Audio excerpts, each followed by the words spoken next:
pasang pintu, terus itu digerbangin lagi pakai pagar besi atau grill. Dan ini sebenarnya bagus sekali sih. Jadi ada gelar Datu, Datin, Puan Sri, Tan Sri. Bahasa di Medan dipanggil cipika-cipiki gitu ya. Saya buat kanan kiri itu.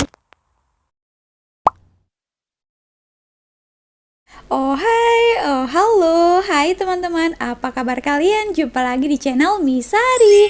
Semoga kalian yang menonton video ini tetap dalam keadaan baik-baik saja, tetap semangat dan selalu berpikiran positif, oke?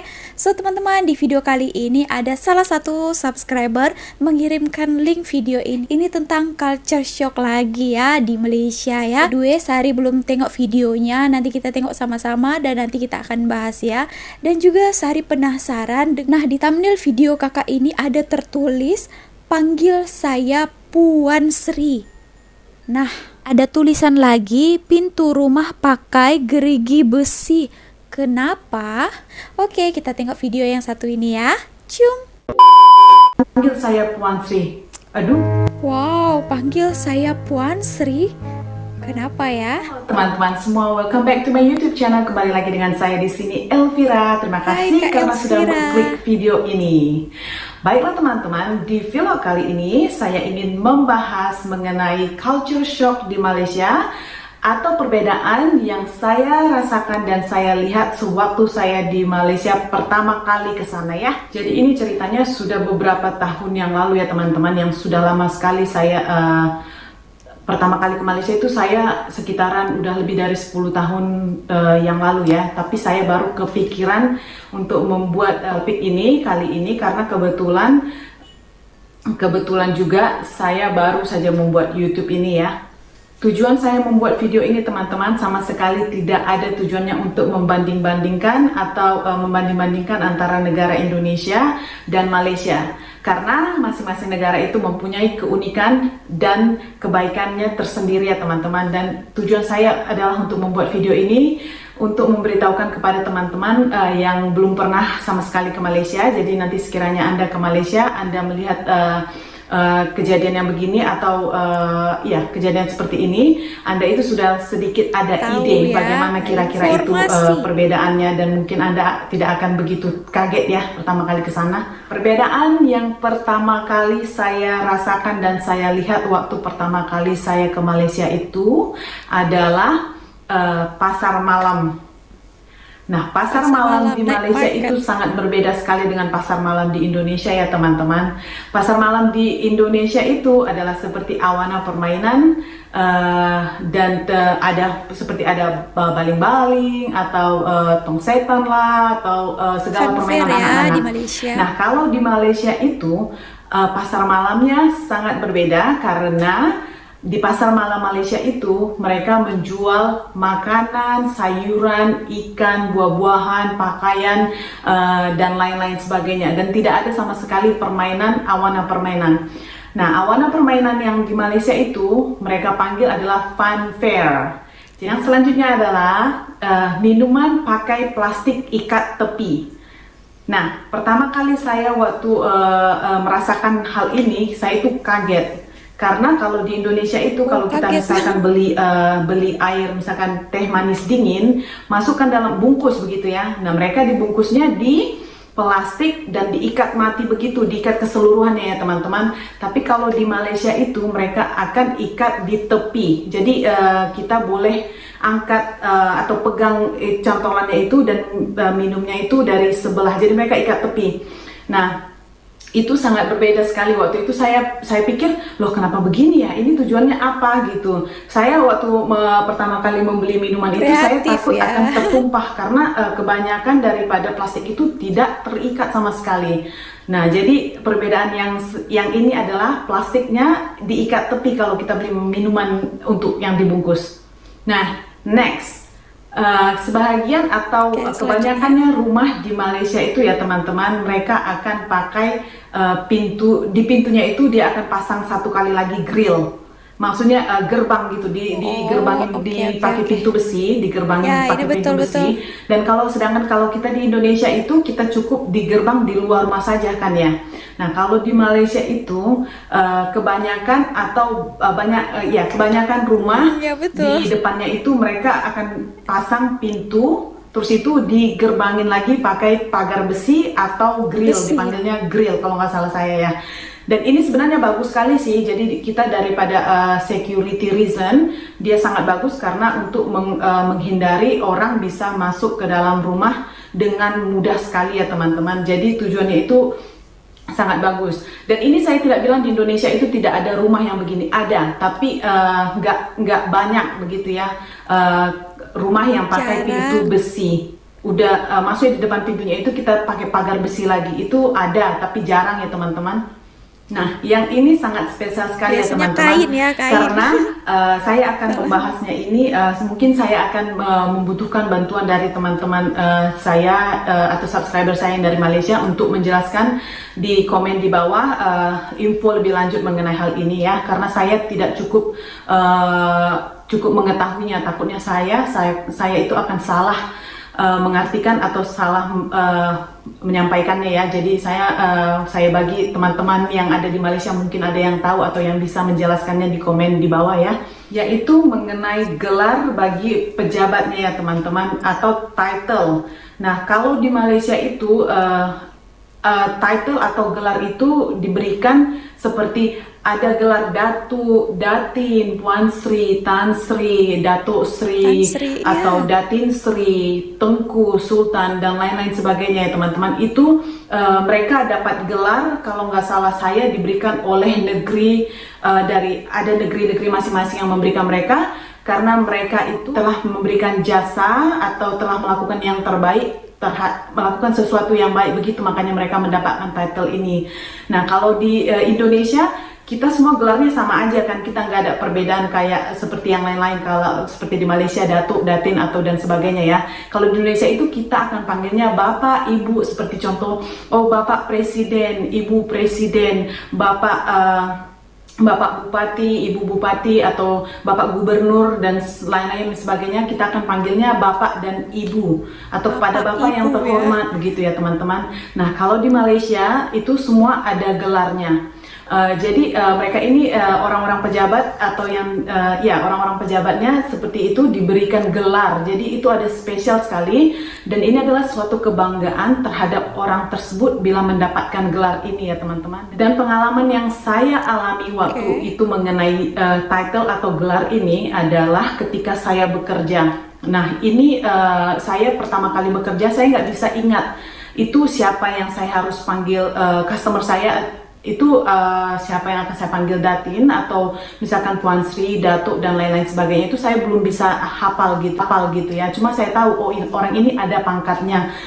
Suatu pagi itu ada satu customer kita yang datang, tapi saya masih baru, jadi saya itu nggak tahu, tapi saya tahu dia itu ada detailnya begitu, ada gelarnya, cuma saya nggak tahu apa gitu, saya udah lupa. Nah saya biasa kalau baru masuk kan saya akan greeting gitu ya kan, good morning Datin, begitu. Nah dia langsung jawab pada saya, panggil saya Puan Sri.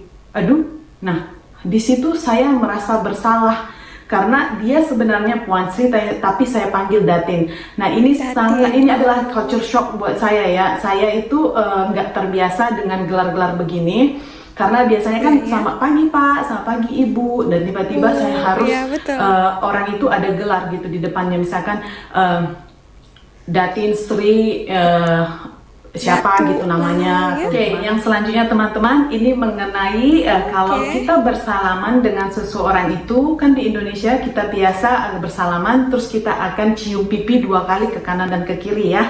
Nah kalau di Malaysia itu cium pipi, yang saya tahu ya teman-teman, ini berdasarkan pengalaman saya nggak tahu misalkan di negara atau di tempat lain yang ada di Malaysia itu nggak begitu caranya. Ini yang saya tahu dulu, ini pengalaman saya ya. Pertama kali itu saya pergi ke tempat atau buka open house suatu hari raya ke rumah temannya saya gitu. Jadi saya salam anggota keluarga mereka, saya salam terus saya mau kayak cium pipi gitu ya, kalau bahasa di Medan dipanggil cipika-cipiki gitu ya.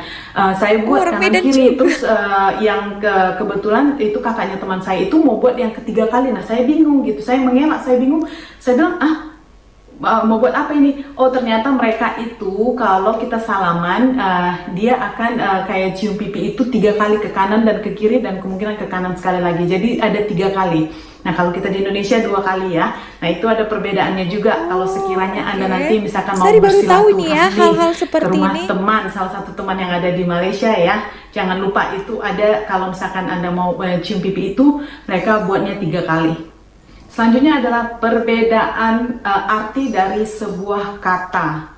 Dan kita udah tahu ya teman-teman, atau kebanyakan orang bilang, oh bahasa Indonesia dengan bahasa Melayu itu nggak banyak bedanya. Benar, dan ada juga benar, tapi ada juga sebahagian kata-kata yang di bahasa Indonesia itu berbeda artinya dengan bahasa Melayu. Nah ini contoh saya akan bagi satu. Kita kosakatanya adalah tak payah. Nah, tak payah itu kalau di Malaysia itu tidak usah. Sedangkan di Indonesia itu kalau kita bilang tak payah means sangat mudah atau gampang. Maaf ya, saya bilang gampang atau sangat mudah. Nah, ini pengalaman saya waktu pertama kali dengar tak payah itu, ini agak lucu sekali teman-teman. Karena kan saya baru datang gitu, saya nggak tahu ini apa artinya tak payah itu. Setahu saya itu adalah tak payah means it's okay, mudah, gampang gitu ya. Nah, jadi waktu itu kejadiannya ada satu customer ini, waktu dia mau bayar, saya masukin ke barang yang dibeli dia ini, saya masukin ke kantongan plastik. Nah, langsung dia bilang ke saya, oh tak payah masukkan plastik. Terus saya tetap masukin barang ini gitu ya kan, karena saya bilang, oh ya iya tak payah memang gampang gitu ya kan, memang mudah. Terus saya masukin, terus dia bilang, oh tak payah masukkan plastik. Terus saya bilang, oh iya ini memang tidak payah, ini memang mudah saya bisa masukinnya. Terus dia lihat saya begitu, oh kamu masih baru ya di Malaysia? Terus saya bilang, iya saya masih baru. Oh itu saya maksudkan tadi itu tak payah means udah nggak, jangan masukkan di dalam, tidak usah masukkan gitu. Jangan masukin ke dalam begitu. Next, di Malaysia itu bunyi burung gagak banyak sekali teman-teman. Nah kalau sedangkan di Indonesia, kalau kita dengar suara burung gagak itu adalah mitosnya kejadian akan terjadi malapetaka atau kejadian buruk akan terjadi gitu ya. Nah sedangkan di Malaysia itu banyak sekali burung gagak teman-teman.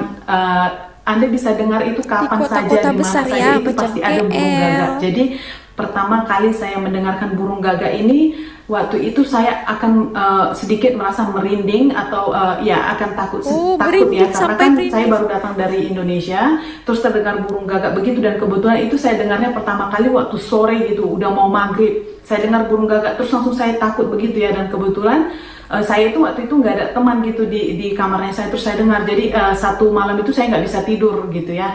Tapi jangan khawatir, itu burung gagak di Malaysia itu sudah biasa ya teman-teman yang baru saja ke Malaysia. Kalau Anda dengarkan burung gagak itu sudah biasa, jangan takut, nggak ada mitos, nggak ada kejadian yang akan berlaku ya. Next, pom bensin atau kalau di Malaysia dipanggilnya petrol ya, isi petrol. Nah itu adalah self service atau melayan sendiri. Nah ini teman-teman, kalau pom bensin di Malaysia itu kita buat sendiri teman-teman. Jadi contohnya kalau kita mau ngisi bensin itu, kita yang nanti kita akan guna kartu atau kita masuk ke dalam bayar, terus kita yang pompanya masuk ke dalam kendaraan, ke dalam tabung minyak, tabung bensin kendaraan kita sendiri ya teman-teman. Jadi itu nggak ada yang nolongin. Nah ini ceritanya pertama kali saya dulu waktu mau mengisi mobil bosnya saya, mau ngisi minyak mobil bos saya, dia suruh ini kartu saya kamu isi minyak. Nah saya keluar, saya berdiri gitu berdiri nungguin abang-abang ini untuk menolong saya, dan ternyata nggak ada abang-abang, nggak ada yang nolong. Jadi saya berdiri di situ ada berapa menit begitu, terus bos saya bilang kamu nunggu apa? Terus saya bilang nunggu mereka bantuin saya. Siapa yang mau bantuin kamu? Terus teman saya turun. Nah, teman saya turun, kata teman saya, oh di sini itu saya lupa bagi tahu kamu, kalau di sini itu kita buat sendiri. Nah, ini kartunya kamu masukin. Nah, dia ajarin saya bagaimana buat. Nah, jadi itu pom bensin di sana itu self service, layan sendiri ya, nggak ada abang-abang atau nggak ada yang nolongin kita gitu ya.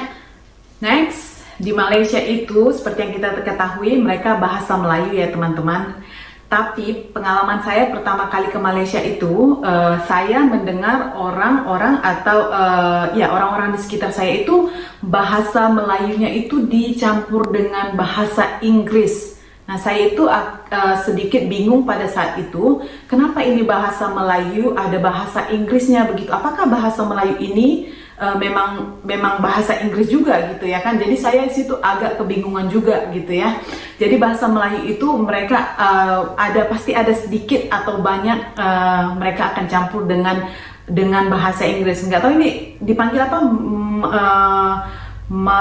Saya nggak tahu, lupa. Ada panggilannya, saya nggak tahu. Kalau kayak Singapura, Manglis, Malaysia, kalau Malaysia, Inggris.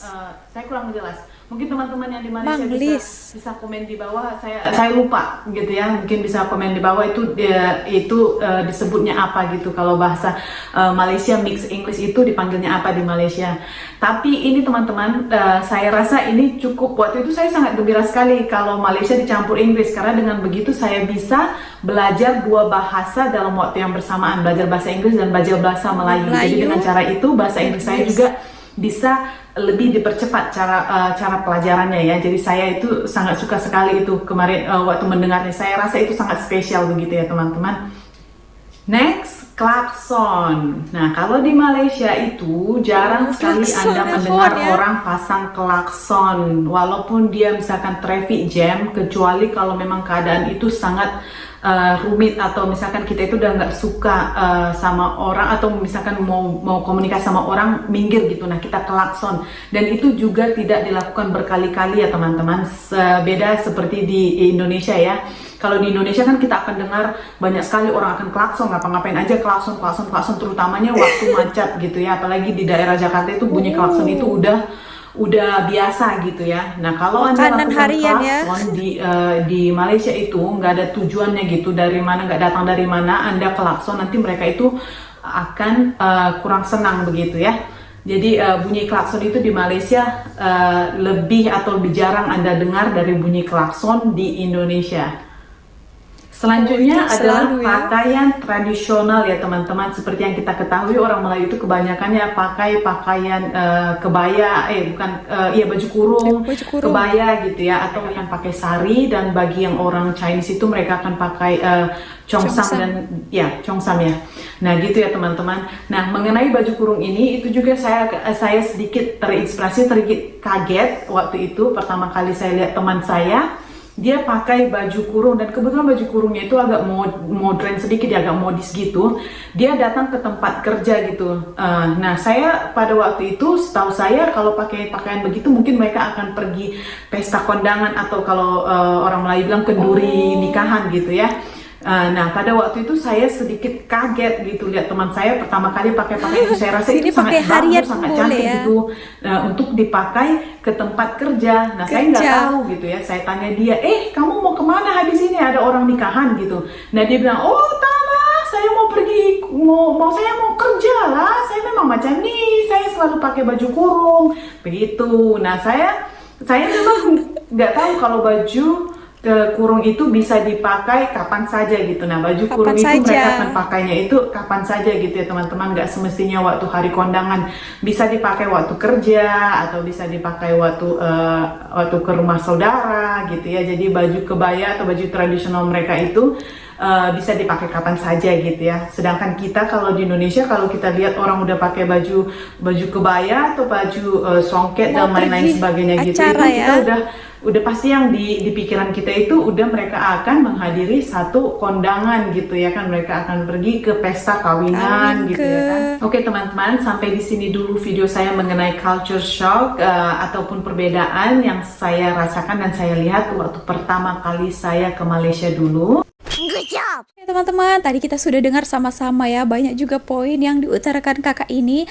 dan ada juga yang tadi Sari baru tahu masalah cipika-cipiki. Nah, itu Sari tak tahu, katanya kalau di Indonesia, tapi Sari kurang melakukannya. Kalau mau say hand pun salam saja kan, tapi kalau cipika-cipiki itu kurang lah ya. Tapi tadi kata kakak ini berbeda. Kalau di Indonesia dia itu melakukannya 2 kali saja, tapi kalau di Malaysia harus 3 kali. Nah, itu Sari tak tahu betul atau tak. Kalau kalian ada mau jawab, boleh juga ya teman-teman. Oke, tadi juga tentang masalah panggilan ya. Dia tadi ada juga mengatakan panggil saya Puan Sri. Nah, dia terkejut ya. Biasanya memang kalau di Indonesia kita kalau mau panggil Bapak Presiden, panggil saja Bapak, panggil saja Ibu, Ibu ya. Tapi kalau di Malaysia ini ada juga macam panggilan-panggilannya. Ada juga Datuk Sri, ada juga Tun ya. Oke, tapi yang lain-lainnya tuh sudah biasa juga kita dengarkan.